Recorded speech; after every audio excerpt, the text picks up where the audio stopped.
Intégral Placement, l'émission 100% placement sur BFM Business. Allez, à présent, comme tous les mardis, on vous apporte des idées pour diversifier vos placements. Et pourquoi pas les diversifier en plaçant votre argent dans le vin. Pour nous guider, Angélique de Langsin vient de nous rejoindre. Bonjour Angélique. Bonjour Guillaume. Directrice générale déléguée d'idealwine.com. 11 février aujourd'hui, est-ce qu'on peut dresser un premier bilan de l'évolution des cours du vin en ce début d'année ?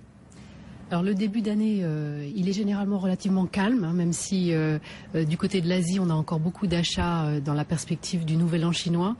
On a constaté, nous, sur nos indices Windex, Ideal Wine, une progression au mois de janvier, mais il ne faut pas pour autant fanfaronner parce qu'en fait elle est essentiellement technique, elle est due à une question de méthodologie, puisque dans nos indices on regroupe un certain nombre de vins, on a notamment sur le Windex Bordeaux une sorte de CAC 40 Bordeaux avec les 40 valeurs, les 40 vins les plus échangés sur le marché des enchères, et pour chaque vin on prend une gamme de 10 millésimes, et chaque année ce panier glisse, c'est-à-dire qu'on enlève le millésime le plus ancien qui était 99 et on le remplace par l'année suivante, une année plus récente. Voilà. Donc on est passé d'une tranche de millésime 99-2008 à une tranche 2000-2009. Et l'entrée du millésime 2009 a eu un impact très fort puisque c'est un millésime sur lequel le prix des vins, au moment de la commercialisation en primeur, le prix des vins avait littéralement explosé. Donc ça se ressent dans cet indice. Le Windex Ideal Wine Bordeaux a progressé de 5,78% juste sur un mois. Wow. Mais c'est vraiment, encore une fois, c'est vraiment une question de méthodologie. En excluant ce changement de méthodologie, les cours du vin sont restés plutôt stables ou... Oui, justement. Même le millésime 2009 lui-même, actuellement dans les ventes aux enchères, s'échange à des niveaux de cours stables, voire en très légère baisse, comme pour Mouton Rothschild par exemple. Est-ce qu'on commence à avoir une vision aussi du millésime 2013 ? Parce que beaucoup le qualifiaient de médiocre jusqu'ici, certains commençaient même à l'enterrer. C'est de plus en plus justifié ou pas ? Alors il y a effectivement des vents froids qui soufflent sur le millésime 2013 en ce moment, notamment par la voix d'un conseiller très écouté des domaines qui s'appelle Stéphane de Renoncourt, qui récemment a vraiment enterré le millésime en annonçant que pour un des domaines qu'il conseille, le château Malescas, le millésime 2013 ne sera même pas produit, et expliquant que... Il ne sera même pas vendu en second vin, rien du tout. Même pas en second vin en fait, il va être complètement déclassé en Bordeaux. Donc en fait ça a un impact extrêmement négatif évidemment sur l'idée qu'on peut se faire du millésime. C'est partiellement injuste parce que en fait les vignerons ont fait le maximum pour contrer les éléments climatiques qui ont effectivement été extrêmement négatifs. Alors après, ceux qui auront les moyens vont pouvoir garder uniquement une petite partie de la production. Ça va être le cas de Château Lafite dont on dit que seulement 30% de la récolte va rentrer dans le grand vin.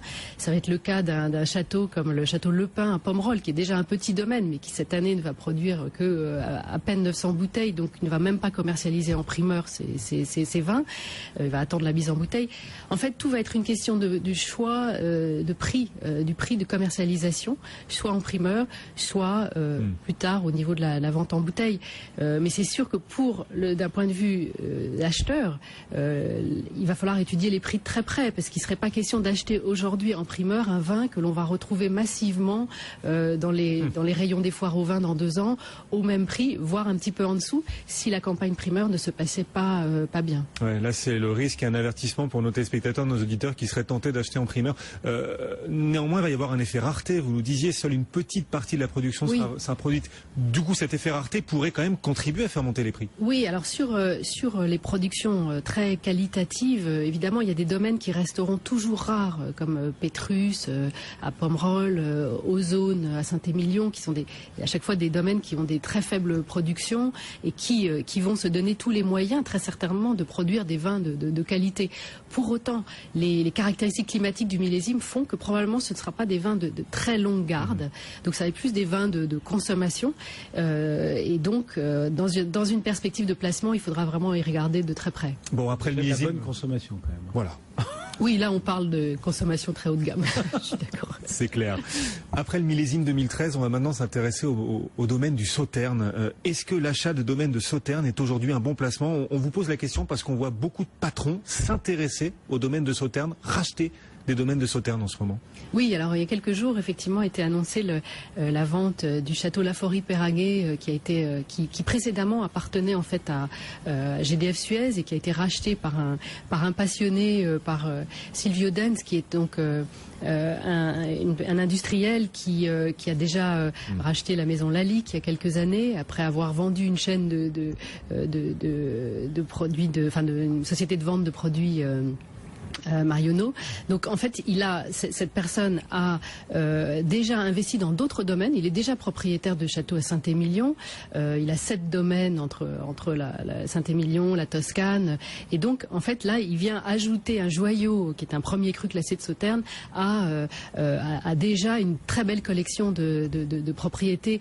Donc il va pouvoir proposer, compléter sa gamme avec des vins blancs et des vins liquoreux. Donc il a l'intention de produire bien sûr ce magnifique vin liquoreux, mais aussi de proposer des vins blancs secs.